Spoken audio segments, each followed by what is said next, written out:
Aaron, you ready? All right. Good evening and welcome to the Temecula Community Services Commission regular meeting of Valentine's Day, February 14th, 2022. I'm Chair Levine, and I now call this meeting to order. We'll start with flag salute. Commissioner Kostevsky.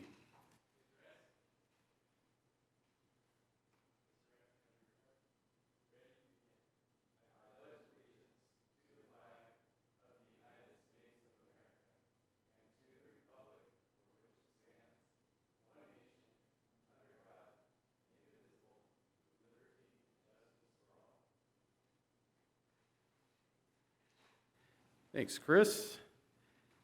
And Madam Secretary, the roll call, please. Thank you. Commissioner Hawks? Here. Commissioner Kostevsky? Here. Commissioner Oddie? Here. Vice Chair Sizemore? Here. And Chairperson Levine? I am here. All present. Thank you. Thank you. This evening, it looks like we have a presentation on the Urban Forest Management Plan. Yes, we have Stacy Fox. He will be sharing the presentation for us. Welcome, Mr. Fox. Good evening, commissioners and staff.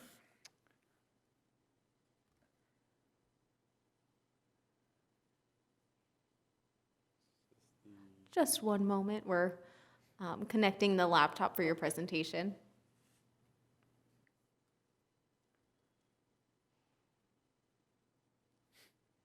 All right. Well, good evening, commissioner and staff. This evening, I'm going to give you an update on the Urban Forest Management Plan, which is a capital improvement project identified in our CIP book, and where we're at to date. So a little background on the Urban Forest Management Plan. It actually was a grant opportunity related to Prop 68, which is our California Parks and Water Bond, which provides funds for different funds for grants for park projects. This particular grant is a CAL FIRE administered grant, which CAL FIRE was awarded $13.5 million to provide various urban forest management projects throughout the state of California. The CAL FIRE Urban Forest Community Forestry Program works to optimize the benefits of trees through projects such as an urban forest management plan. So the city submitted a grant application, and there's 4 different types of grant opportunities, and the one that we selected was an urban forest management plan and inventory and tree planting. So the city was awarded a total grant amount of $323,930 to perform this urban forest management plan, and it was actually a pretty big win for the city to accomplish this, as we were awarded our full ask amount for the grant. So part of the Urban Forest Management Plan, as I mentioned, is the tree inventory, and we're going to be planting 300 trees as part of this project.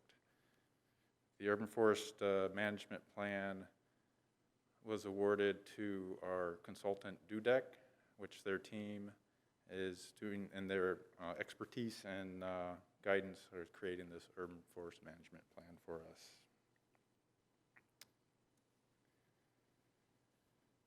So what is an urban forest management plan? That plan is simply a vision for the urban forest, for our urban forest to be implemented over the next 40 years. It's an inventory and a canopy analysis of our current urban forest, kind of looks at the current state of and health of our urban forest. It's a strategic plan with objectives and actions to reach our goals. It's an implementation plan with specific dates and responsibilities, and it also monitors and checks the effectiveness of our plan, and we revise it as needed. Included in our urban forest management plan is a street tree master plan. The street tree master plan is a guide to planting plans at a neighborhood level. So we're looking at each neighborhood, on its existing tree inventory, and identifying specific trees tailored for those specific areas, determining on parkway size, the water usage, whether or not there's overhead utilities in place, and the tree's ability to adapt to that area.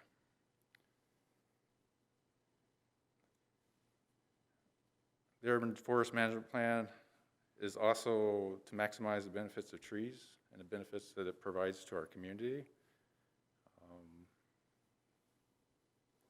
We're also looking at the Urban Forest Management Plan and reviewing existing other city documents and making sure they're cohesive and they work together. For example, the KLMP, we're making sure we kind of meet our core values on our KLMP plan. In developing the Urban Forest Management Plan, our consultants has conducted internal interviews with city staff and elected officials. We analyzed and updated our current tree inventory. We were looking at our maintenance practices. We're looking at our tree maintenance standards and details, our internal operations on how we're maintaining the city's trees. We're reviewing planning documents and making sure they're in line with our standards and current industry standards. We're doing a review of our current policies and ordinances. And we're also really taking the stakeholders' input and incorporating it into this Urban Forest Management Plan. An example of what we're looking at is we're doing a tree park analysis study. So we're looking at existing inventory in our trees or in our parks and seeing what's existing and what can be planted in those areas. So we call that what our stocking rate levels are. So ideally, our goal is to try to meet our canopy goals along with our removals and total sites that are already filled with trees. So basically, the stocking rate equals the plant sites divided by the vacant areas. So, for example, these are just some preliminary numbers that we're looking at on our existing tree inventories in our parks. So we're looking at the existing inventory and what vacant sites exist at these areas. So those are passive parks, and these are our sports parks. So, and as I said, these are just preliminary numbers. We're still analyzing the data. Part of the analysis is our current tree canopy in the city. They use a LiDAR imagery and look over the city and see how much of the city is covered by tree canopy. Impervious areas make up 46%. That's pretty common for a city. Low vegetation, those native grassy areas and scrub areas are about 25%. Our tree canopy makes up to 10.9%, and bare ground is 19%. We're actually a little surprised to see that the city's canopy cover was at 10.9%, as this is above average for most cities in our climate and comparative to our size of our city. So just to give an example of our ideal figure for canopy study, or canopy coverage, our goal is 15 to 20%. It is very achievable because we're more than halfway there right now, so it's very promising. Our tree inventory is comprised of about 41,000 trees. And these 41,000 trees are what the city is responsible to maintain. So our right-of-way trees, parkway trees, parks, slopes, that's our entire inventory. These trees are made up of species from 82 different genres, 165 species. So we have a pretty broad, diverse selection of trees in our inventory. And we calculate that our current Temecula tree inventory can store up to 4.4 million tons of carbon. Of the top 3 species of our trees, I'm sure we all are pretty familiar with them, but we've got pine trees, our sycamore trees, and our crepe myrtles. So ideally, we don't want any one species of trees to make up 5% of that inventory. So in analyzing these areas of where we're in need of trees. We also look at what's existing and making sure we're not overplanting with the same species of trees and maintain that diversity. The urban forest management plan is really getting the community involved. Our consultant is conducting several community engagements. We've done several tabling events at the farmers market, over at Vale's headquarters and the Old Town. We did one at the Chilled in the Park event. We have a couple more scheduled here over the next month. We're in the process of creating some educational pamphlet on trees and planting and the benefits of the community. We've been doing several social media outreach about the plan, Instagram and Facebook, and getting pretty good response out of there. We've been connecting with some nonprofits in the community and different organizations, trying to get them involved. And then we have a survey out, SurveyMonkey, that's seen pretty good response. We have over 600 completed surveys, which our consultant says that's probably the highest they've ever seen on any of these management plans they've worked on. So our community is, and I give that to our social media team. They've done a great job in pushing this out for us. So here's just a couple of common themes on the community feedback we're hearing. Some in the community wants to see a citywide adopt a tree program where we're actually donating trees to the residents or businesses to plant on their property. They express the diversity and variety of tree species in our area: native, drought tolerant, fruit bearing, and wildlife habitat, and trees that create, attract pollinators. And they also expressed the need for educational resources for homeowners, landscape professionals, and businesses to help them keep informed on tree planting, trimming, and watering. And internally, our tree management, we're making sure all our documents are in line with current standards, International Society of Arboriculture and ANSI standards. And then our consultant's making some recommendations on how to kind of fortify these documents by updating our standards for tree planting, maintenance, preservation, codifying the requirements of a certified arborist during plan review, and updating penalty violations such as illegal tree removals. Also part of the UFMP is we have a working group. This Urban Forest Working Group is a committee created to provide key insight, prioritize issues, and help us address the public education outreach. The working group's made up members, city staff, Vice Chair Sizemore, thank you for participating in that. Our CAL FIRE urban forester, risk analyst, and some members of our planning departments are all sit on this committee. On March 16th, we're planning to have an in-person urban forest summit. This summit is going to provide a space for the community members to share their thoughts about the opportunities and challenges relating to Temecula's urban forests. So, looking forward to that. Everybody's invited. We do have our website to register at temeculaTrees.org, and has all sorts of information about tree care and trees in the city. And that concludes my presentation on the UFMP. I'm happy to answer any questions. Thanks, Stacy. Great presentation. Looks super exciting. We'll go to questions. Chris? Thank you, Stacy. That was very informative. A lot of great information. Glad to see the city's taking this course. I think it's very important. I like that the city's considering the Adopt a Tree program. Will residents be able to request specific types of trees from a list? Yeah, we're part of this UFMP. We have a tree species list that we're trying to narrow it down to a certain number of trees. Of course, the list can be quite large, but yeah. And we also looked at inventory by council district. We just try to kind of so we know how many trees in a specific area, so we just tied it to a council district, so. And then, let's say for the homeowners, will there be some kind of city review of their request? How far from a sidewalk and what type of tree? Because we don't want to cause problems down the road, right? Right. So currently, we do have a right-of-way tree planting program, and where we'll replace or replant a tree in the city's right-of-way in front of a residential property.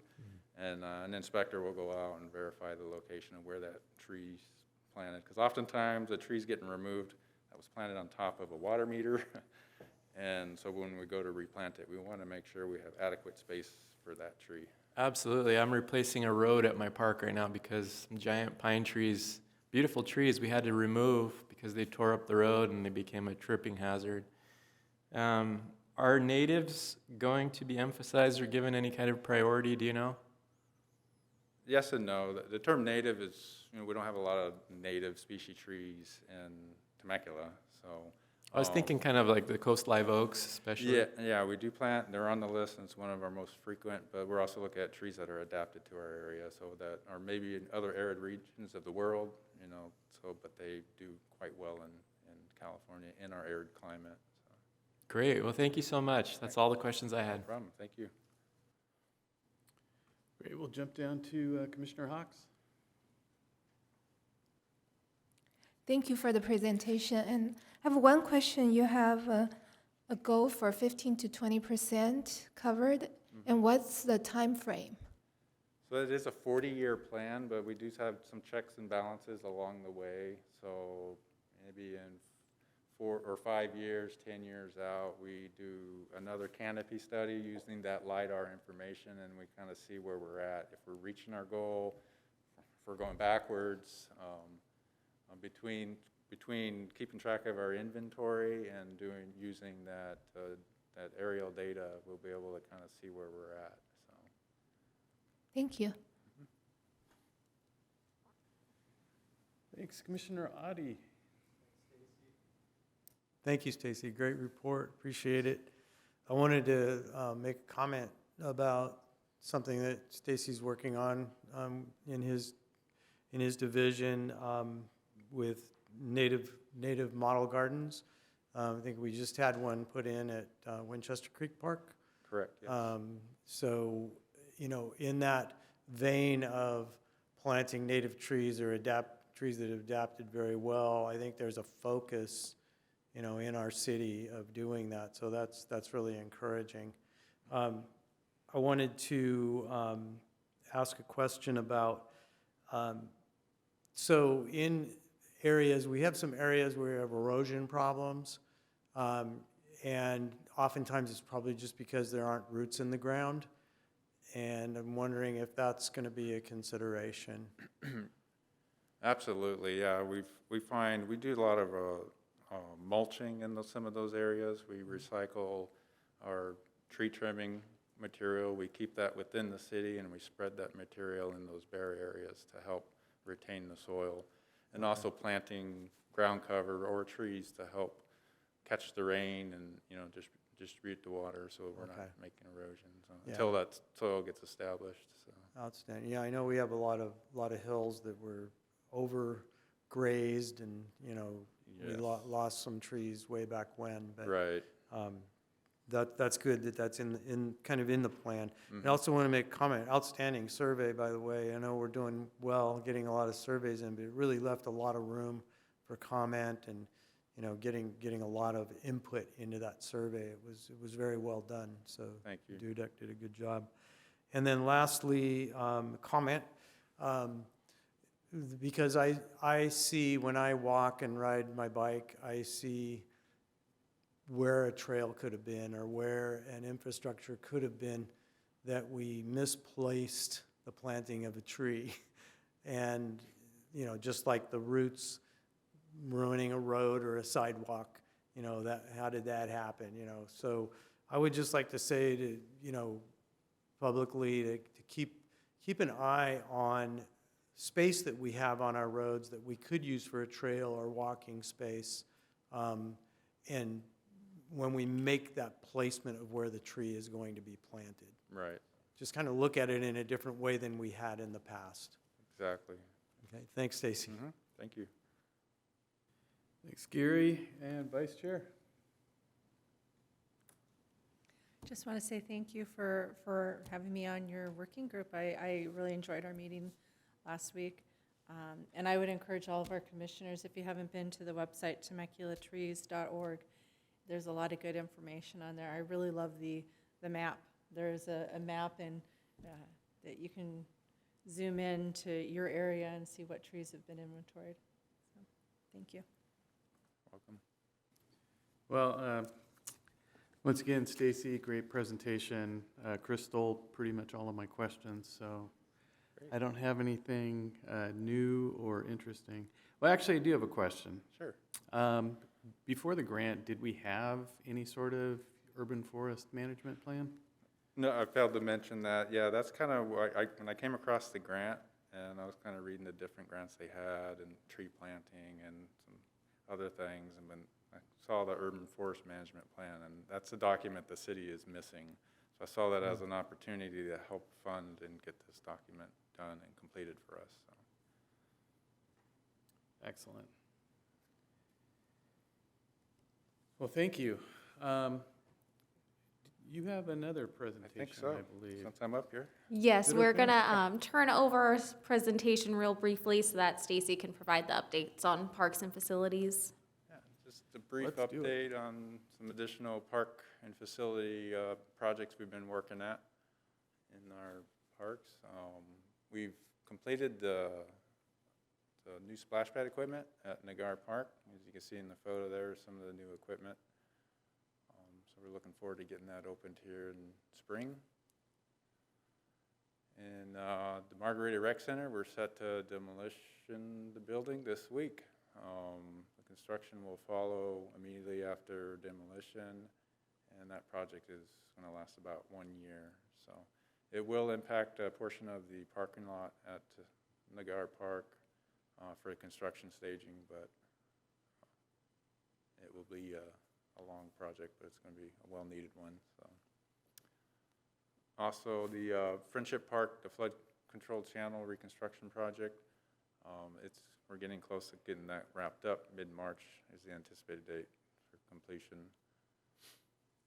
And at Ronald Reagan, a couple updates on the restroom expansion project. It's actually out to bid now, and construction's tentatively going to be in April to early May. And that project has a 60-day working day period. And the north-south concession remodel, those plans are still under review with Health Department. We're anticipating the bid in April, begin construction in summer 22, and that's about 60 working days on that project as well. Wolf Creek Park Mini Track, our 4th mini track. We're looking to start that in mid to late March. Just kind of do some environmental clearance on that right now. And then about a 3-week construction project on that. And then as Commissioner Adi mentioned, we had a couple of adopted parks do some California native plants where they donated some plants for us to plant, a little native garden. One's at Winchester Creek Park, which we completed that last month. And then also the Temecula Valley Garden Clubs are donating some California natives for Sam Hicks Parks, which we'll actually be planting those tomorrow with the group and city staff. So, and that's all the updates I have there. Thanks, Stacy. Quick question. Can you refresh us on the, what is the scope of the restroom expansion? So the restroom expansion project is at Ronald Reagan, where we're going to be replacing the restroom and concession building near Ronald Reagan statue there. So it's a complete demo of that building, and then there's a prefab restroom, concession, and storage room area, a building that will be placed in that spot.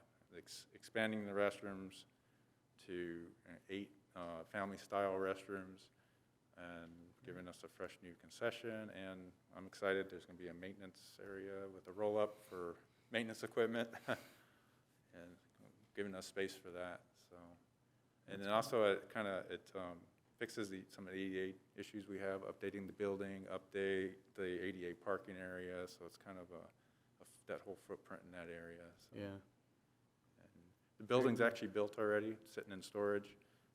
The bid that's going out is for the demolition and site prep to set that building, so. Great, thank you. Commissioners, any questions for? What time are you planting tomorrow? 9:30. Chris? Yeah, Stacy, I had a question about the Friendship Park flood control channel reconstruction. What exactly does that entail? So the Friendship Park is next to Temecula Creek, and over the years this has been eroding away. So we're losing park space, and now it's getting critical because we're approaching the soccer field. So Public Works CIP engineers looked at solutions to kind of fortify that embankment to stop the erosion. Due to environmental challenges of just kind of reconstructing the space that we lost, we got to look at alternatives, basically to stop any further erosion. So they're essentially putting in a wall, an underground wall. It's like a metal shear wall that's going to stop water from eroding the soil once it hits that point. So they're like 28 feet deep sheets that have been pile drive into the soil and then reinforced and then tied in. So it's Sounds like a big project. big project, and there'll be a sidewalk put on top of it. So eventually, when the creek erodes to it, it will stop there and go no further. Now, I know when Commissioner Adi and I went for a bike ride, we had crossed the creek there, and there was some talk, I think, of maybe putting in a crossing at that point. Is that being considered? Yeah, I believe that's up east, up this creek a little bit. So there's a section that they're looking at adding a trail there. So if you enter from Red Hawk Parkway, my community park, and head west on that, there's like a channel that cuts across to where it'd be like Avenida de Misiones on the other side, and kind of make a little bridge across there, a land bridge across there. That would be great. Thank you so much, Yeah. Stacy. Mm-hmm. Anyone else? I have a question. Can you explain a little bit about the Margarita Recreation Center? Is that a remodel or you're building something different? That's a complete demolition of the building and construction of a new community rec center and pool for aquatics. Yep. Thank you. Yeah, go ahead. In regards to the building at Nagar Park and the pool, it formerly was the YMCA. Correct. I have had people question, why are we tearing it down? It's not that old of a building. Is there anything I can share on that? I think mainly it didn't accommodate the needs for the city, Okay. and it was needed pretty severe facility updates to it. That Okay. were kind of So when we cost-prohibitive. remodeled it for the interim use, which is, if you go in there now, the entire back portion of the building is closed off. That's because it had black mold that had to be remediated. So the building had a lot of issues. I think, and I'm not the expert on construction by any means, but my understanding is it was not constructed the way we would construct a building. So we actually had a company come in and remediate any of the mold issues. We closed off that back portion, and then we've been using it on an interim basis with just a couple of the rooms and the front lobby space. Also, the pool itself, the plaster, just the complete structure of the pool was totally cracked, undermined. There were trees that had literally broken through the plaster and were growing up through the bottom of the pool. So essentially, the building as it was not going to be able to be remediated in any meaningful way. So it had to be completely demolished and rebuilt. All right, thank you. I will go ahead and share that. You said a key phrase, black mold, so Yep. Yeah. thanks. That was a property we took over, right? Yes, so essentially the YMCA went, I don't know if they formally went into bankruptcy or if they essentially, as they were heading into bankruptcy, asked the city to take it over. But the city got a great deal on the building and was able to basically buy it off of the YMCA because they were no longer able to be financially solvent. Yeah. And then it sat vacant, and then we tried to figure out what to do with it. We did do a community workshop to solicit a lot of feedback from the community in terms of what they wanted to see. And that interim programming is what enabled us to continue to use it for contract classes, which it's actually been a great site for that, for the interim, but definitely needed to be rebuilt. So, We're very excited about that. And that should be, just in terms of timing, that should be reopening in like early to mid 2023. Yes, excellent. That's what I recall. Thank you.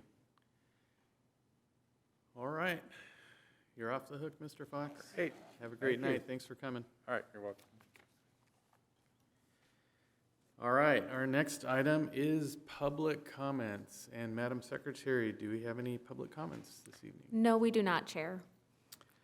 All right, then I will dispense with the reading of the advisory and move on to division reports.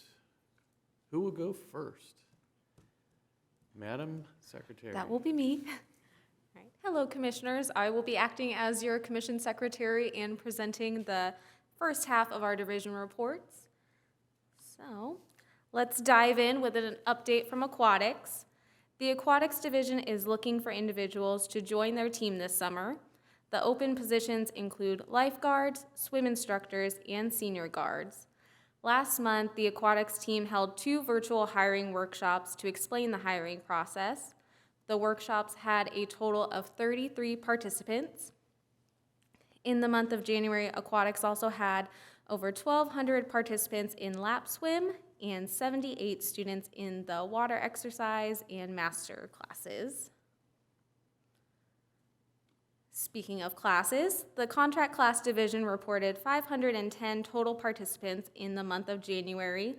Some of the classes include youth musical theater, Bear Cub University, creative writing, and pickleball, to name a few. As you can see, more exciting classes are being added this month for February. They usually have a little bit of a transition from the holiday seasons, and now they're gearing up for their regular spring classes.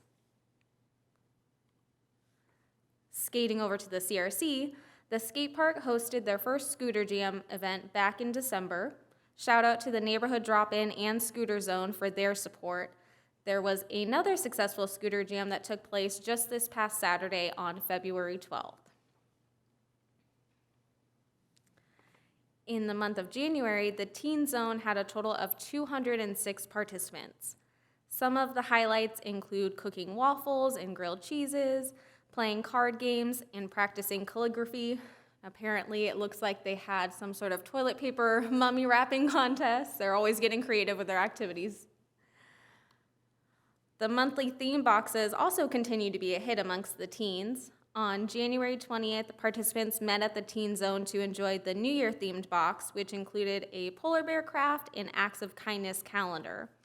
This month, the teens will be enjoying a Valentine's themed box. Now for an update from Homeless Outreach. The new year has already been busy with 5 street exits. At the end of the night, staff will share the commission report, and you can read more about the individuals that received assistance from our Homeless Outreach staff and SWAG. Looks like they had a few just within a few weeks in January.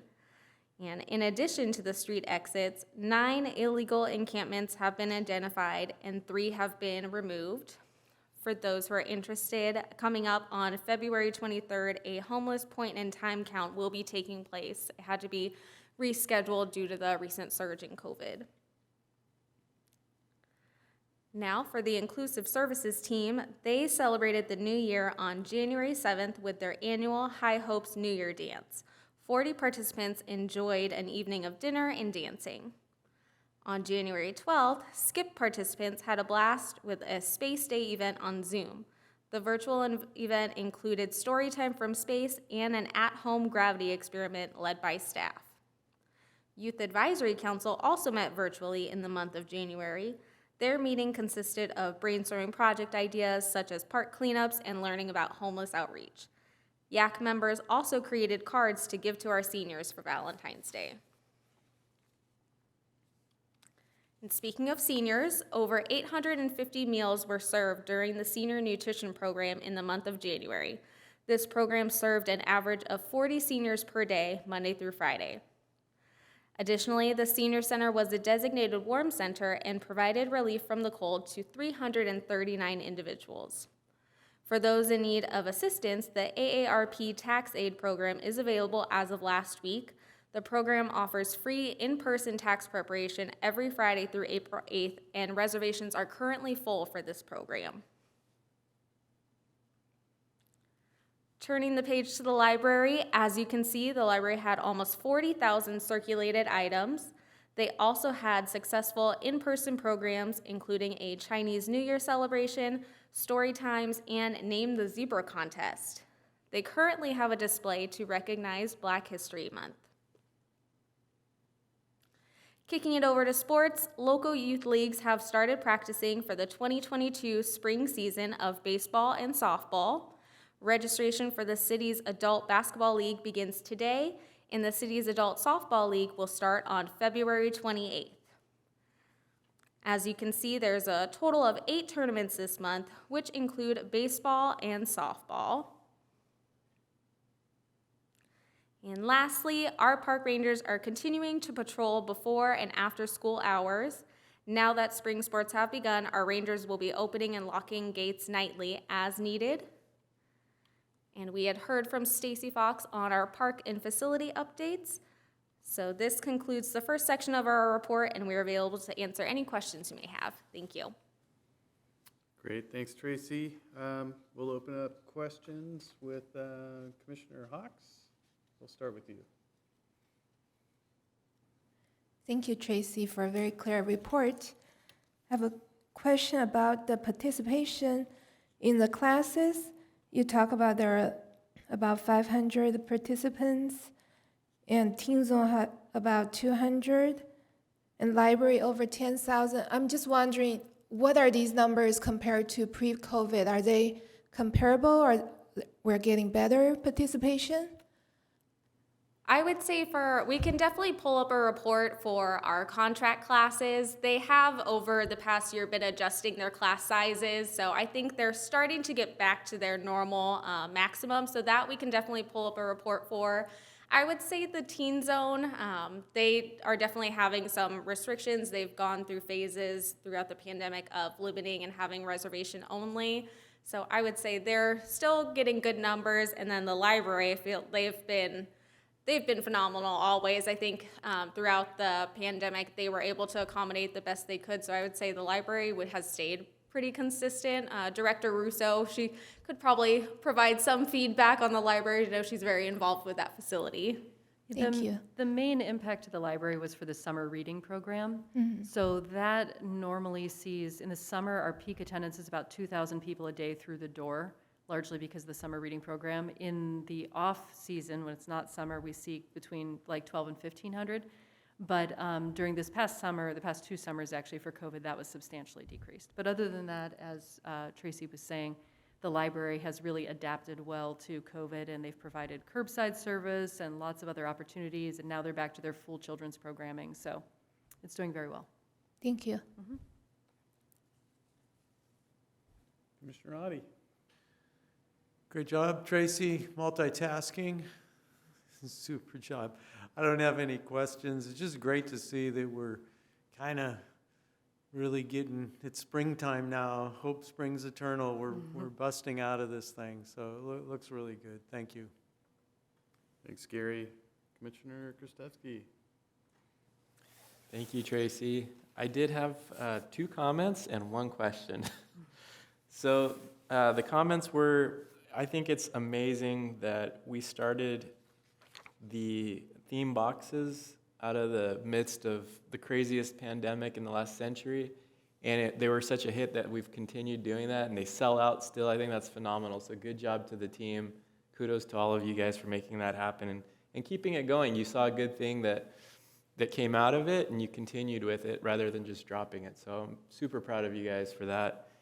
I know I've commented on this before, but for me, the street exits are just huge. I don't think most people understand what it takes to actually care for somebody, spend time to find out what their needs are, and assist them to the point where they're ready to come off the street. Because a lot of times, it's a very difficult decision for the individuals who are involved or who are unsheltered or homeless, whether it be drug addiction or mental health issues or whatever it might be.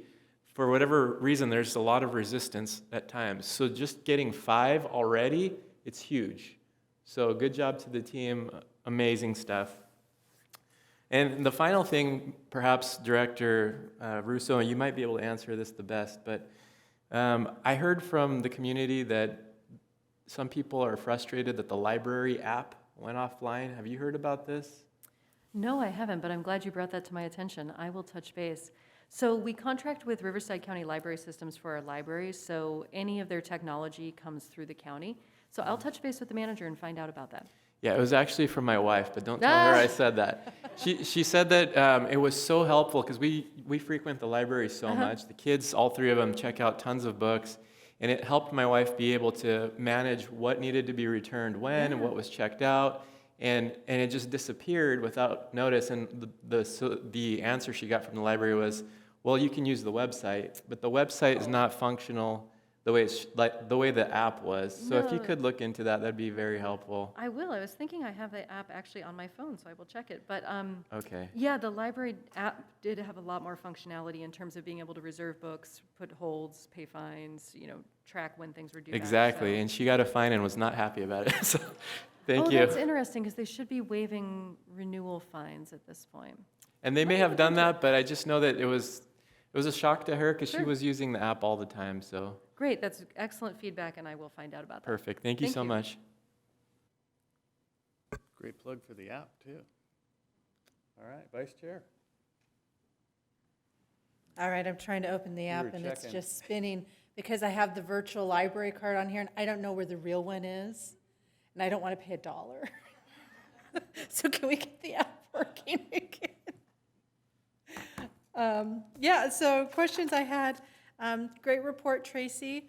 Our wait lists for our contract classes, how are they looking? I know we had been running some pretty long wait lists for our gymnastics classes.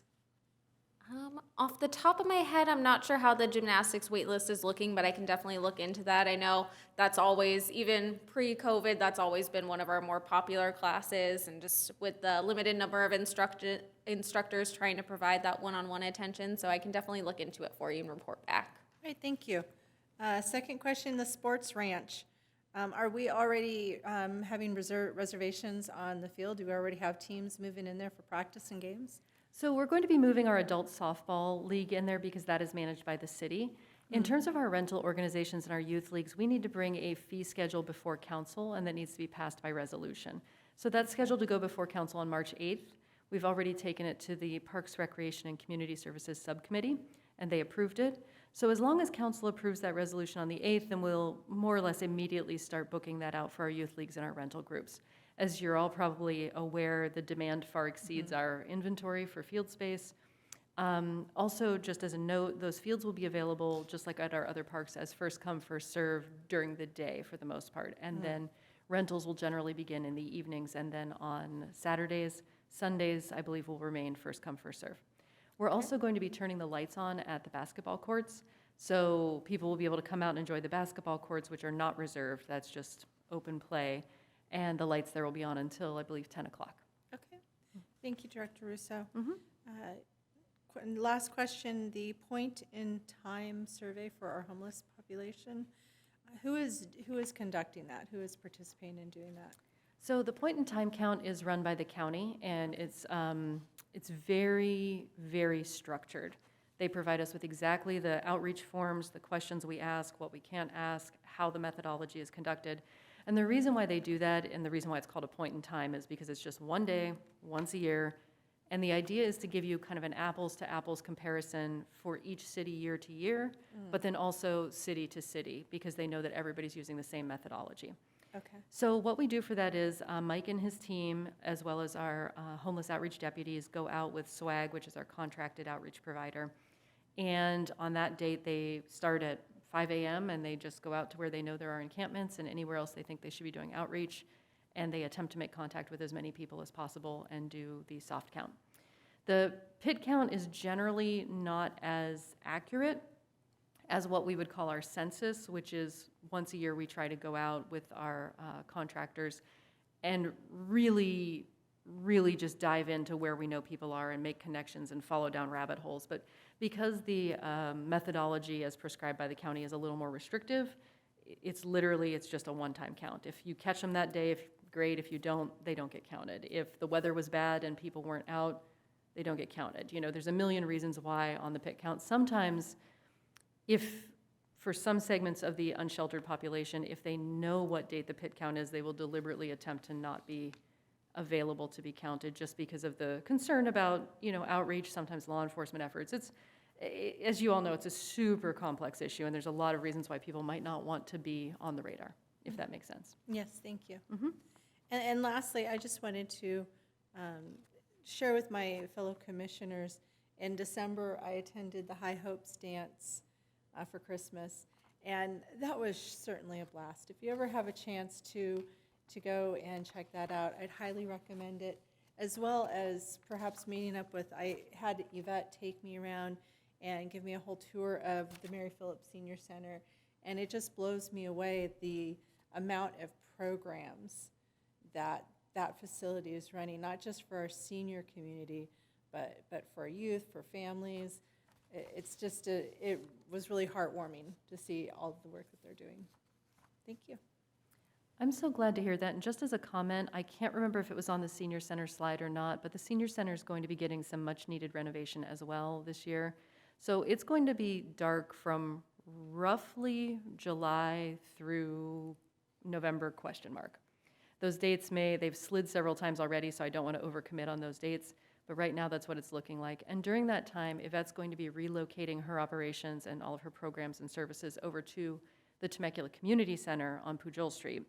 And then some of our contract classes and rentals that we did there are going to be displaced. So we're going to be under a bit of a pinch over the next maybe year and a half or so between the MRC closing for renovation, the Mary Phillips Senior Center will be closed for about 5 months or so for renovation, and then the CRC is going to be going under renovation from roughly November to roughly May. And again, those dates may slide, but just to put that on your radar, we will be bringing more information forward on each project as it evolves. But since you mentioned all the wonderful stuff Yvette is doing, I just thought I would give you a heads up that she will be having to relocate later this year. Well, you know, once again, as chair, a lot of my questions have been taken, so. But I did want to comment on the High Hopes. I know, Kathy, you'd said that you were hoping to go for December, and I completely want to echo that. I was able to attend the High Hopes Halloween Carnival for a number of years, and that's just such a fun event. So definitely encourage you all to take advantage of that. And I was glad to get the update on the sports, you know, the new Somers Bend Sports Park reservations. That's just an exciting, phenomenal, you know, park. I mean, we're really starting this year just hitting on all cylinders. So super exciting. You know, hopefully it's the end of the pandemic and we can get back to normal. All right. I think we can move on to our wonderful theater report with Ms. Charisse.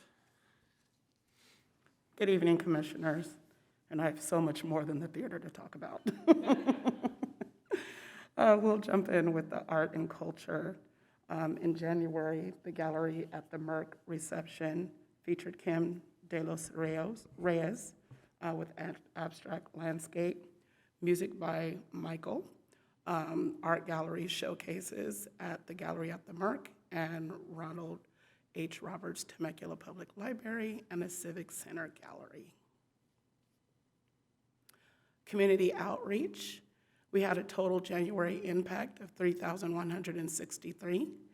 Our TCSD social media stats for January, our Instagram had 1,920 views for Celebrate American Black History Reel, which you see my picture there. It was really fun to do. 19 promotional posts, 12 stories, 119 new followers. Our media projects, filming completed for the following digital projects in editing, Around and About Temecula, episode number 25, Sister City Video, Dites in Japan, Park Adventure Series, episode number 16. Our upcoming media projects include currently in the early phases of video production for the SOTC 2022 Homeless Outreach, Temecula Alumni Series, Episode 2, Around and About Temecula, Episode number 26, Park Adventure Series, Episode 17. For our special events, we had a total impact of 1,865. January recap, Art Off the Walls on January 7th had 100 attendees. TCC and Picnic Shelter Rentals, January 1st through the 31st, 24 rentals, 1,300 patrons. February, March 2022 recap and preview, Temecula Rod Run online registration, 365 registrants opening day. Mini pump track ribbon cutting on February 5th at 10 a.m., 100 attendees. The Sports Ranch at Summers Bend grand opening on the 12th at 10 a.m., and then coming March 5th, Temecula Special Games at 9 a.m. at Great Oak High School. The Old Town Temecula Community Theater had a wonderful impact of over 55,000 people. Yay. Old Town Temecula Community Theater kicked off the new year with a bang. Temecula Presents had 1,221 patrons that visited our theater January 6th through the 9th. We had 2 sold-out performances. We had the Rat Pack and the Bee Gees Gold. They sold out weeks ahead of time. People were waiting to see these shows. On January 6th, we had Prince again, Prince Tribute. The 7th, Bee Gees Gold, as I mentioned, Delirium Musicum on the 8th, and the Rat Pack annual tribute to Frank Sinatra on the 9th. Temecula Theater was happy to welcome back the City of Temecula Youth Musical Theater with their productions of Footloose the Musical and Disney's Beauty and the Beast Jr. Once again, sold out. All 8 performances. You can see the impact that we had there. Over 1,300 patrons were in attendance to see these amazing young people. Showtime at the Merc. In January 2022, the Merc continued with its At the Merc series shows, including jazz, country, speakeasy, and stand-up comedy. For the month of January, Jazz at the Merc experienced a fewer number of patrons attending the shows due to the COVID mandate, but Classics at the Merc also opted to cancel all January and February performances. Stand-up comedy at the Merc has been a great treat, new addition to the Merc.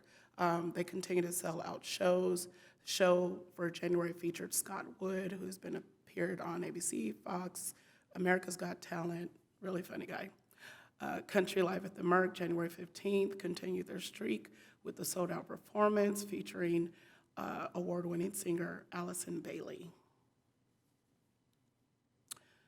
Jumping over to the Temecula Valley Museum, had a January total impact of 1,026 experiences, programming the new exhibit, Anime Temecula, January 14th through February 20th, field trip tour, Mission Vista Academy.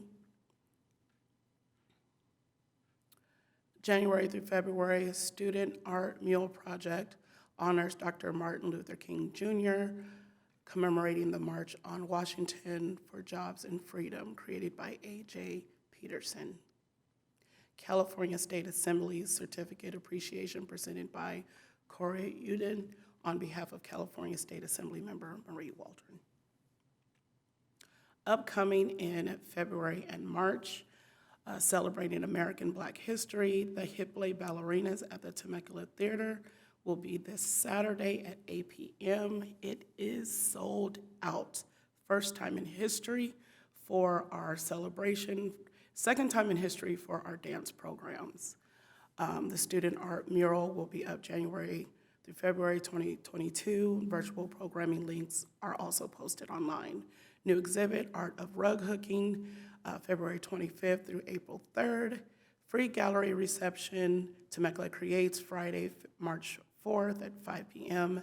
Second Saturday cultural celebration, celebrating the Republic of Estonia, March 12th at 11 a.m. This concludes our full report, and we're available to answer any questions you may have. Thank you. Thank you, Sharice. Great report. Let's start with Commissioner Hawks again. Questions? Yes, thank you for the report. I'm just admiring the picture of the ribbon cutting. I'm really excited for all these programs are coming back, especially since the programs are sold out. I remember last time I was at the show was almost 2 years ago, right before COVID. And so now I'm seeing patrons are coming back and visiting, and like I agree with the chairman, that I hope very soon we go back to normal. Thank you. I'd like to add that just on the average visits that we get monthly tracked, we're higher than pre-COVID. So the attendance is at 90% at Merck and in the 70s or high 60s, which normally it's like at 50 to 60% capacity when you average it all out. But because of the programming, the service, the attention to detail, we're getting better than pre-COVID numbers. So Yeah, that's really great news. A tribute to Sharice and Yeah. her mighty staff of creatives over there. Thank you. Thank you. That also shows that people want to go back to be in the community. Yeah. Agreed. Thank you. You're welcome. Commissioner Adi. Thank you so much, Sharice. Inspiring to see the theater and the Merc back up. And even though you had more than the theater, I mean, that was the most impressive thing to me, is to see all those shows sold out. I've seen seen the Rat Pack before, but I really wanted to see the Hipley dancers and missed that, got sold out. A lot of my friends got tickets, but they didn't invite me. So anyway, we've scheduled to move on, but we're excited to get back. I think we've gotten into such a pattern of having concerts that we were going to canceled and events canceled that I just wasn't paying attention, and now everything's coming back. So we're going to get out there and actually get out and do stuff again. So thanks again, Sharice. There we go. I would like to say that if you do want to go to the show, we always have extra seats. It's just sold out to the public.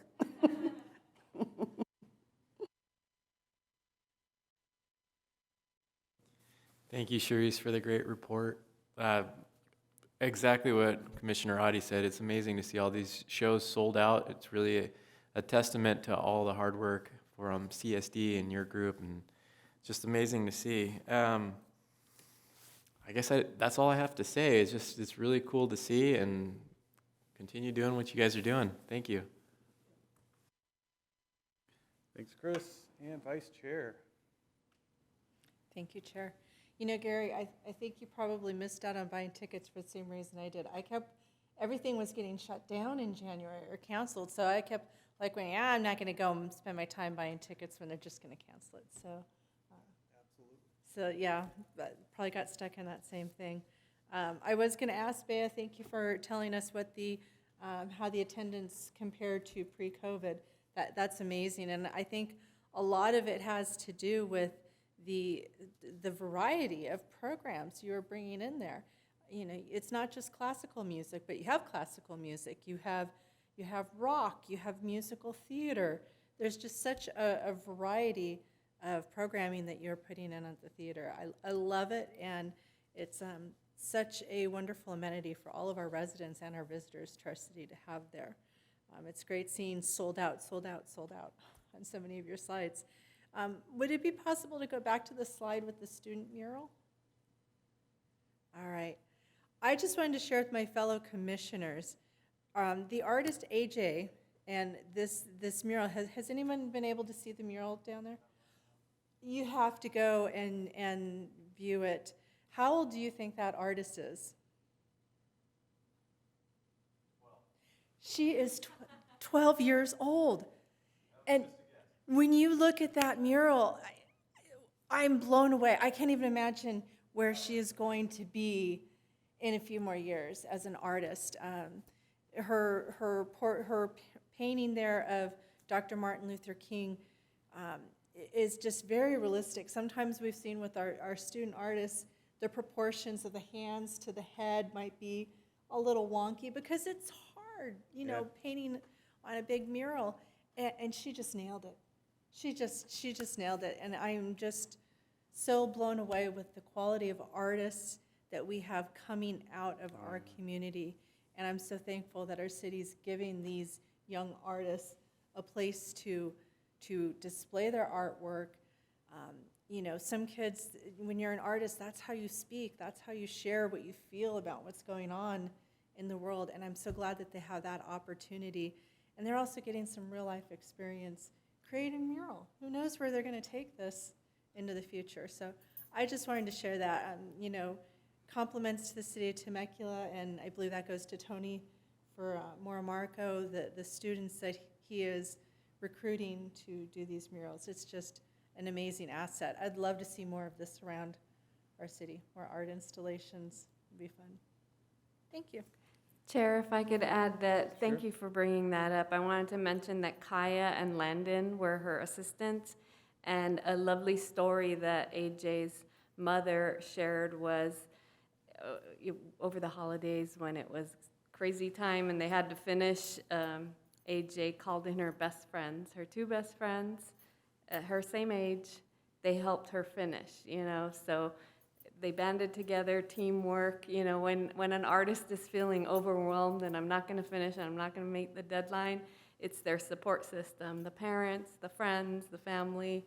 Even if they're not painting, they're there by her side. So that was a really moving story that the family was able to share with us. So by being present, you don't just experience the art itself, but the story behind the art, where Tony Marco said he wouldn't trust anyone with this massive of a story to tell, but AJ's been a student of his, and they also have 2 paintings in the anime. So in addition to this, you can see their artwork in the Temecula Valley Museum. Thank you.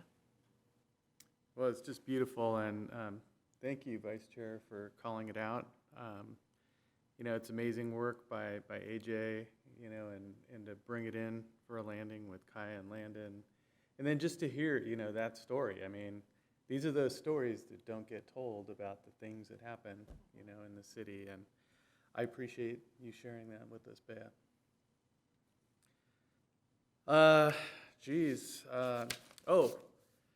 So I was so excited to see Charisse here tonight, and to thank her personally for helping me score tickets to what turned out to be a musical in December. So I'm a big Christmas Carol fan, and I only saw Christmas Carol, and I remember a few years ago the play. So I was so excited to go to the play, and it turned out to be a musical. And I didn't know it, I didn't look at anything, I just bought the tickets, I went to all the links that Charisse sent me. And normally, if I knew it was a musical, I never would have gone, because it's not my thing. But I have to say, beautiful. I mean, they did such a wonderful job. I was pleasantly surprised. I was totally in the spirit. And just phenomenal work, Charisse. Thank you. And so I was so excited. Of course I know it's arts, culture, and theater, right? But I was so excited to see Charisse that I'm like, I'm waiting for the theater report. Duh. But thank you.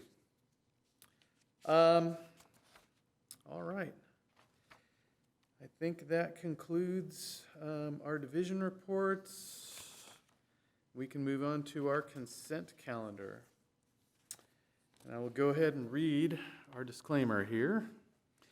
So all matters listed under consent calendar are considered to be routine, and all will be enacted by one roll call vote.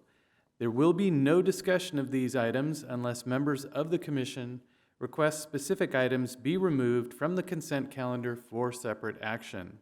A total of 30 minutes is provided for members of the public to address the commission on items that appear on the consent calendar.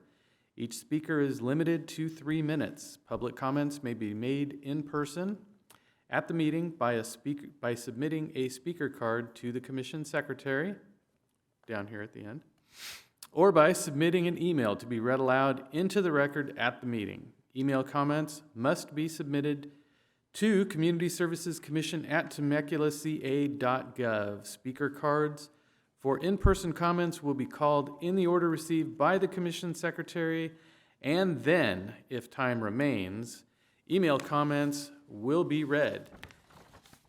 Email comments on all matters must be received prior to the time the item is called for public comments. All public participation is governed by the council policy regarding public participation at meetings adopted by resolution number 2021-54. Do we have any public comments? Okay. Then, item number 1 is to approve the action minutes of December 6th, 2021 and January 10th, 2022.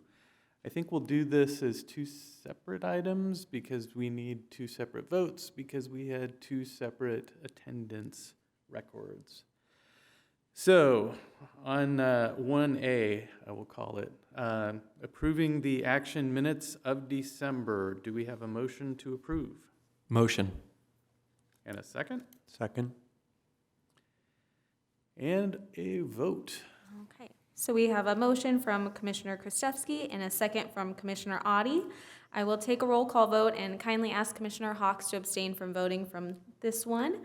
So, Commissioner Krzyzewski, Aye. Commissioner Audi, Aye. Vice Chair Sizemore, Aye. Chairperson Levine. Aye. The motion is approved 4-0 with Commissioner Hawks abstaining. Excellent. Thank you. And now, item 1B, to approve the action minutes of January, and I will be abstaining on that one. Do we have a motion to approve? Motion. Second. Okay, so for this one, we have a motion from Commissioner Krzyzewski and a second from Commissioner Hawks. I will take a roll call vote, and for this one, kindly ask Commissioners Audi and Levine to abstain. Commissioner Hawks, Aye. Commissioner Krzyzewski, Aye. and Vice Chair Sizemore. Aye. Okay, the motion is approved 3-0 with Commissioners Audi and Levine abstaining. Thank you. Excellent, and thank you, Vice Chair Sizemore, for standing in for me very capably, I understand, last month. All right, we have 1 business item tonight, and I will go ahead and read the disclaimer on this. All right. Can I ask a question? Yes, ma'am. Before you read, at our last city council meeting, they had stated that they didn't have to read the rules, that they had checked with city attorney. Does that apply to us? The portion regarding the public comments definitely applies to the commissions as well. The reason why I didn't mention it was because I was uncertain about the opening lines regarding consent calendar, Okay. where it says all matters listed under consent calendar are considered to be routine. I wasn't clear if that is also waived or not. But Okay. so what Vice Chair Sizemore is referring to is that the city attorney has opined that because it was passed in a resolution and because it is printed on all the agendas and available online, we're no longer required to read the introductory part governing public comments. But I did want to verify with her before Okay. I figured I wanted to err on the side of reading it until I can verify the portion about consent calendar. Okay. Okay. I was just trying to help you out, Eric. Yeah. Thank you. So I still got to read it? No, under the business you don't, because that entire section is about public comments. Consent just has that one line at the top about all matters. I on got your consent back, calendar. Eric. Excellent. All right. So tonight we have 1 business item, and that is to select a chair and vice chair for calendar year 2022. And you will recall that this was on the agenda for January, but because we seated a new commissioner, traditionally we have waited, at least 1 meeting to go ahead and let that commissioner kind of experience the meeting, see what's going on, and then we felt that that was kind of a fair time to move that forward. So on the item, The recommendation is that we select a chair and vice chair for calendar year 2022. Do we have any sort of agenda report for tonight? I know that typically we have 2 separate votes for this as well. There is no staff agenda report on this, but simply we can tee it up and say that as with every year, at the beginning of the calendar year, the commission votes to select its new chair and vice chair for the duration of the calendar year. Ta-da. It's pretty straightforward. And I think I would suggest too, since we're kind of toward the end of the meeting, rather than get up and switch seats, I think we'll just pass the gavel to the next chair, if that's okay with everybody. All right, so with that, let's have a recommendation to, and I suppose after we select a chair, I would have to hand over at that point for the next piece of this. Is that accurate? Have we done that? I'm actually deferring to our secretary on this. I would say if that's what you're comfortable with, if that can be our new chairperson's first action as chair, then Is to I'm adjourn. all for it. As long as the rest of the commission is pleased with that, we can pass the gavel on immediately. Okay. I apologize, Bea, do you recall what we did last year, if they passed the gavel and then adjourned with the new commission, or I with the new chair? believe so. I believe once you reassign, then you're Perfect. automatically in charge. Perfect. How about that? I guess one final comment, I will not be seeking an additional term as either chair or vice chair. So I just wanted to publicly put that out there. So with that, do we have any nominations for chair? I would Commissioner like, Adi? I would like to nominate Vice Chair Sizemore, who did an outstanding job in our absence last week, and I think she's just proven her ability to take that position on. She's already shown some great leadership skills, so I would appreciate being involved with her as the chair. I would like to comment as well. Being part of this has definitely been an honor, but through it all, there's been one person, especially recently, that has stood up head above shoulders, above everyone else. Just done a phenomenal job getting out into the community, getting at different events. So I would agree with Commissioner Adi in nominating Vice Chair Sizemore for the chair position.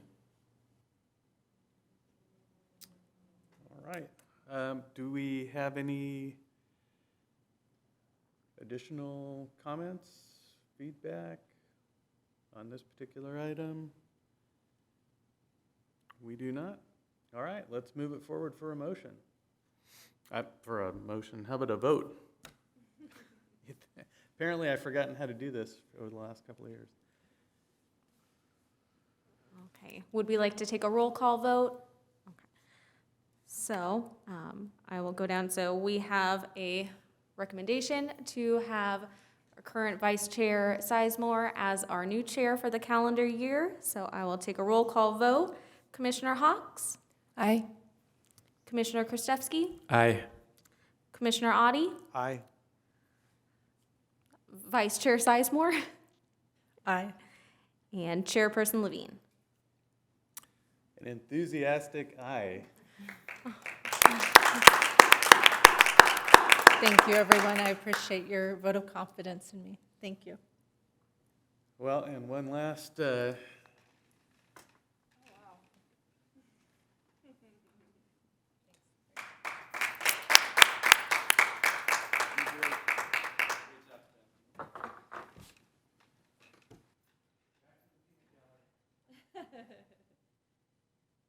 Thank you, Eric. Thank you for all the time that you've been standing in as our chair, and I believe you've been here for 2 years at least? And then some. Thank you for your dedication to our commission and our city. So at this point in time, we will go ahead and appoint our vice chair for the remainder of the calendar year. Do we have any nominations? I do. Commissioner Krzyzewski? So this person is pretty much my hero here in the city. I think the world of him. I think he is a huge asset in so many different ways. And Gary, it would be an honor to have you be our vice chair this time around. Second.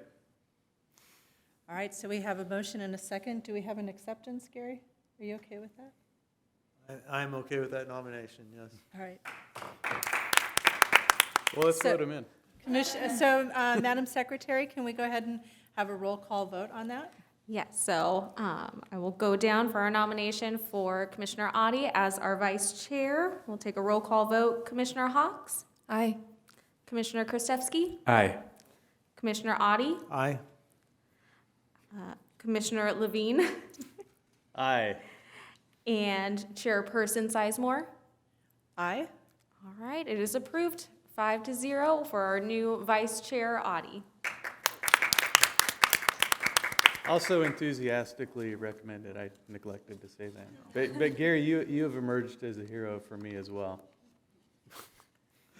Thank you for those exaggerated kind words, but I really appreciate that.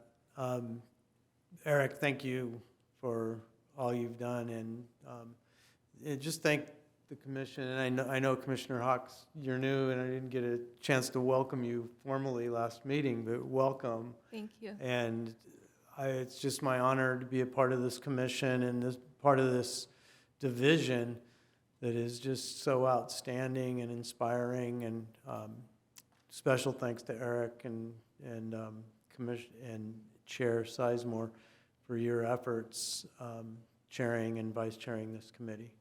Thank you. Could I request to adjourn this meeting in honor of the great job that Eric's done over the most difficult period in the last 100 years? I think that's a great idea. Thank you, Commissioner. So moving along on our agenda, the next item on our agenda is a director's report. Erica, do you have a report to give us tonight? I have nothing to report at this time, given how much wonderful stuff we've already covered, but I just wanted to thank you all for being here, sporting your red for Valentine's Day. It's just great to see everybody's faces, and we look forward to mask mandates lifting and emerging from this, last 2 years, and we're just onward and upward. Thank you, Erica. And now on to our commissioner reports. Eric, I'm going to ask you a word of advice. Do you have a special order that we go in? Do we go alphabetically? I just always tried to make it fair when I did it. So if I started at one end, I ended at the other end. I'm a little thrown off with the spacing now. And I always tried to, defer to the commissioners first, vice chair, and then myself. And Okay. hopefully, with you stepping in, hopefully we take all of your questions and you're left speechless at the end of the night. Well, what I'm going to do is for our commissioner report, since you've always been the guy with the very last word and all your questions taken, I'm going to ask you to start our commissioner reports. Well, thank you, Chair Sizemore. I have all the confidence in the world you're going to do a fantastic job. So first of all, I want to say congratulations. And second of all, I think just a brief moment of reflection. So I was, the chair officially. I know 2020 got off to a bit of a crazy start.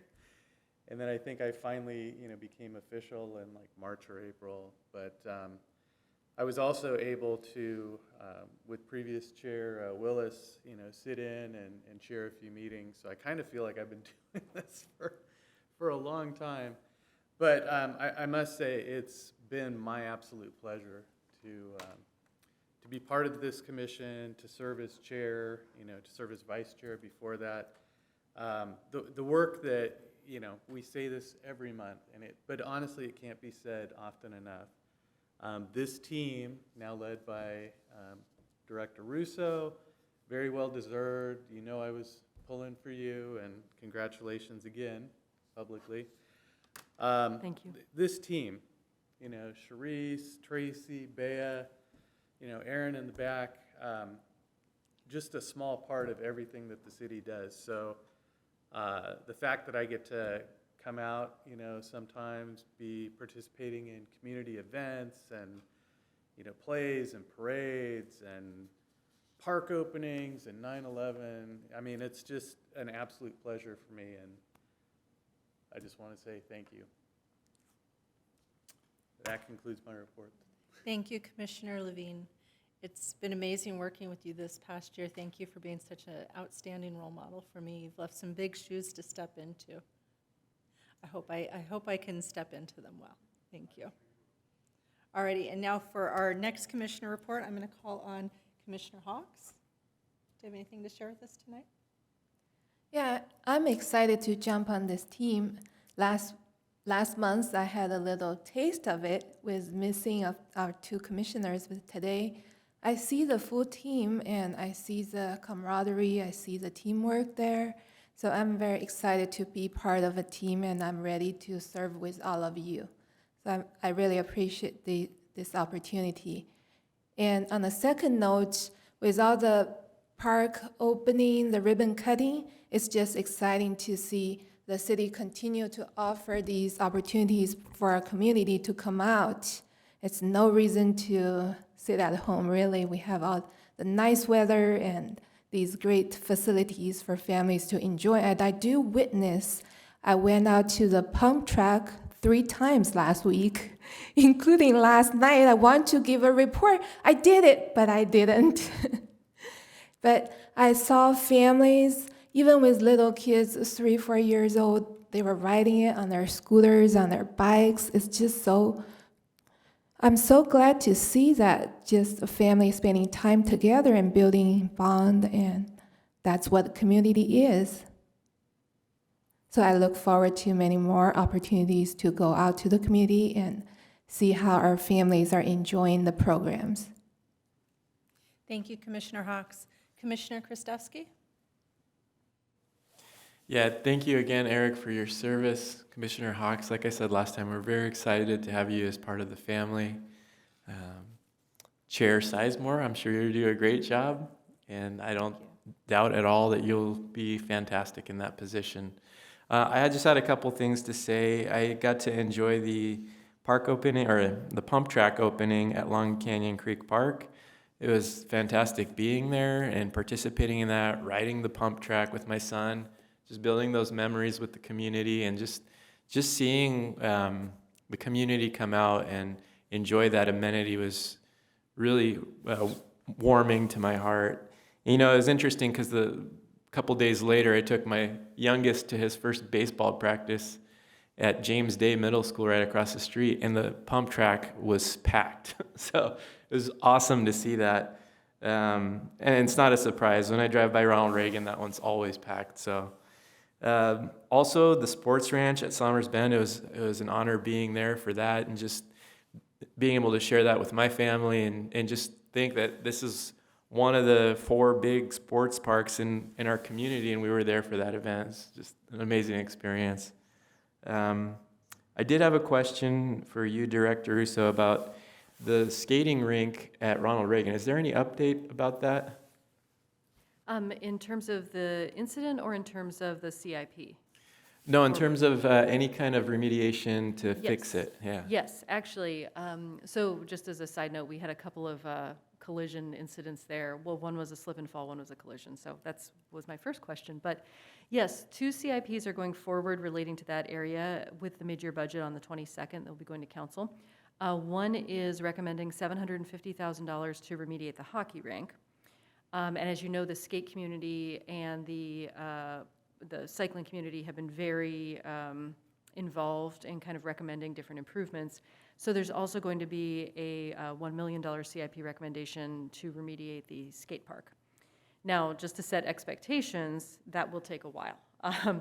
The CIP department is estimating, or division is estimating, at least a year to break ground on the hockey rink after it passes, so we're looking at March of 2023. And I imagine the skate rink will be on a similar timeline.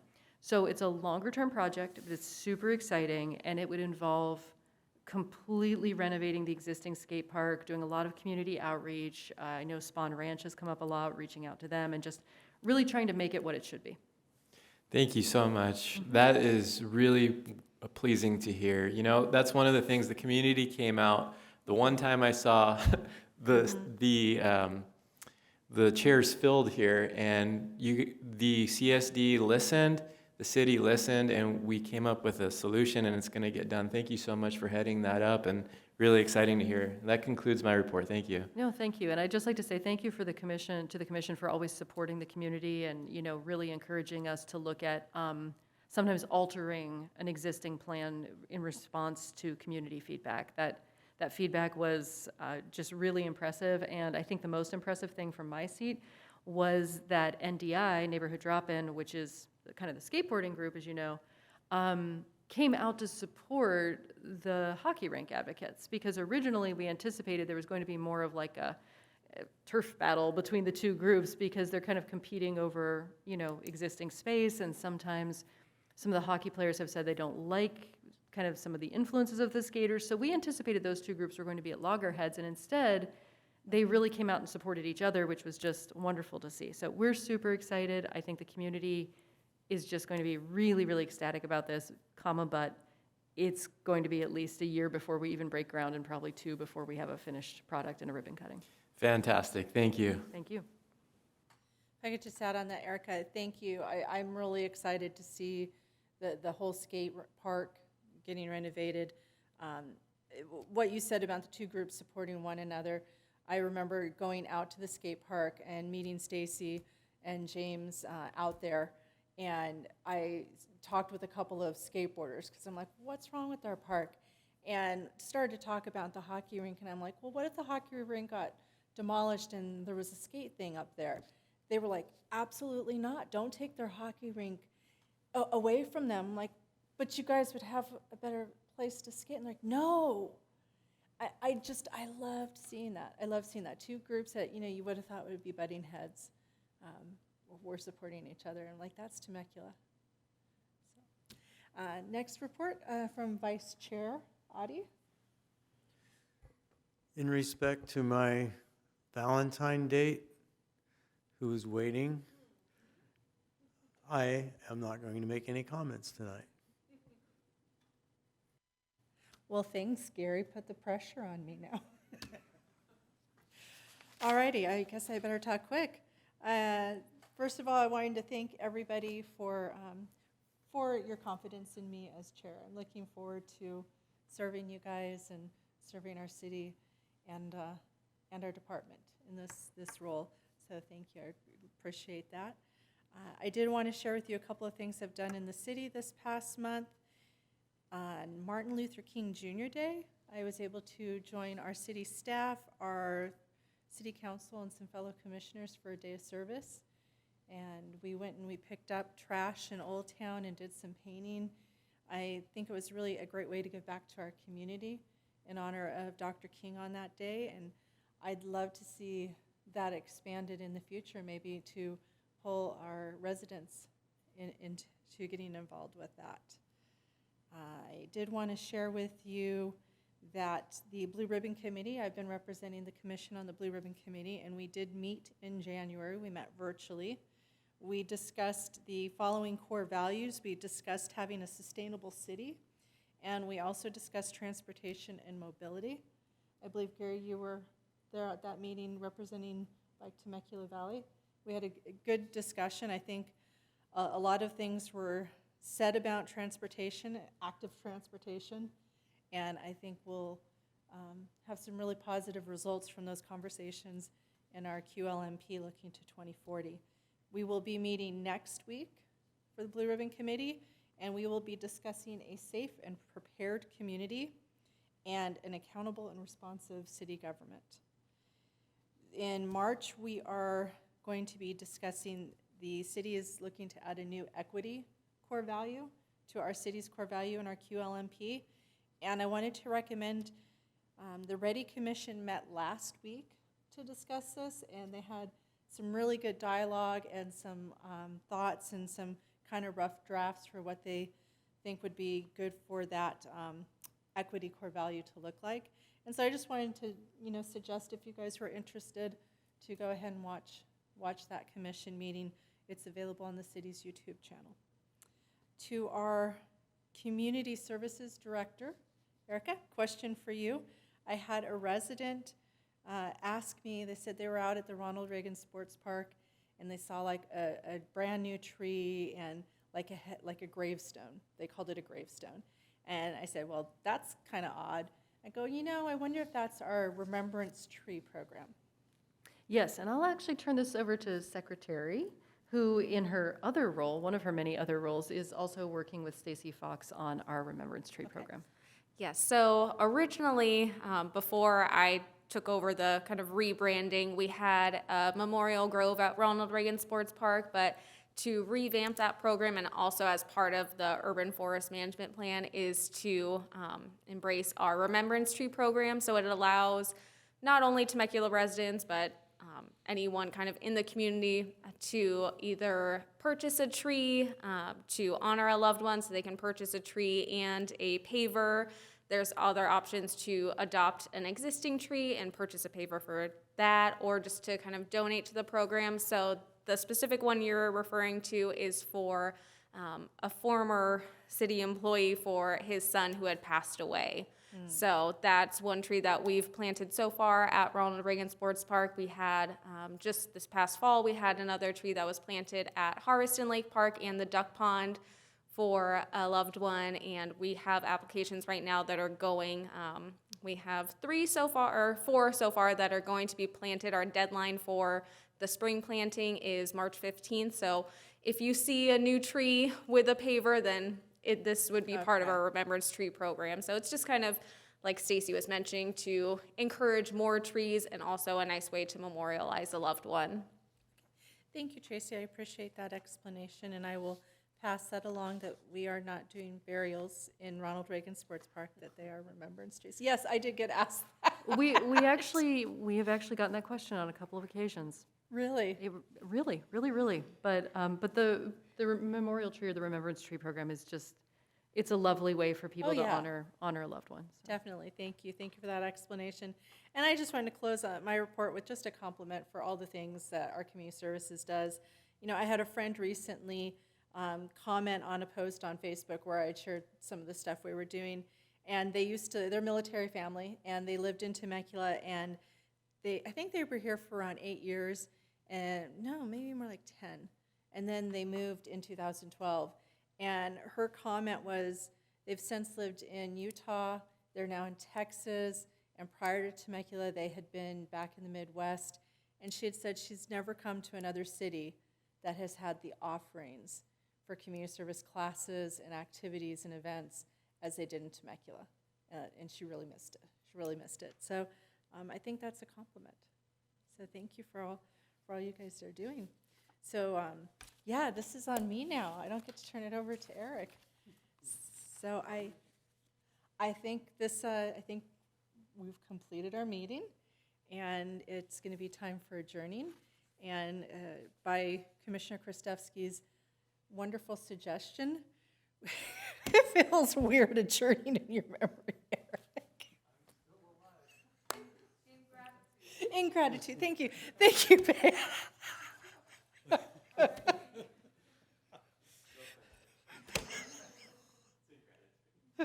Thank you, guys. Thank you, guys. So we are going to adjourn tonight's meeting. Thank you. We are going to adjourn tonight's meeting in gratitude to Eric Levine for all his service as our commission chair.